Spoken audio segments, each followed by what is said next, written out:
নবীজি বলেছিলেন শেষ জামানায় দুই শ্রেণীর মানুষ আসবে, আমি এদেরকে দেখি নাই। নবীজি দেখেন নাই মানে 1400 বছর আগে ওরা ছিল না। এক শ্রেণী হচ্ছে হাতের মধ্যে মানুষকে মারার কিছু অস্ত্র নিয়ে ঘুরে বেড়াবে। এরা মানুষকে নির্মম ভাবে পিটাবে,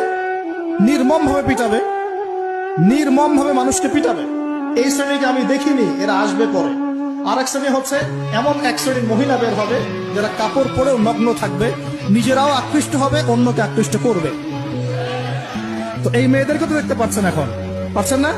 তার মানে কিয়ামত কাছে না দূরে? আর আমি এখন ওই হাতে লাঠিওয়ালা ওই গ্রুপকেও খুঁজে পেয়েছি। হাতে লাঠিওয়ালা সেই গ্রুপ কোনটা জানেন? ওই যে ঘরের মধ্যে ঢুকায় যে ছেলেগুলোকে মেরে রাত্রেবেলা মেরে ফেলায়, সেটা গ্রুপে। বিভিন্ন হলে দেখেন না, হকি স্টিক নিয়ে 8-10 জন মিলে এক একটা করে ছেলেকে ডেকে নিয়ে পিটায় মেরে ফেলায়। এইরা সেই ছেলে। এদেরকে যারা জন্ম দিয়েছে ওই বাপের জন্য ধিক্কার। এদেরকে যারা জন্ম দিয়েছে এই বাপের জন্য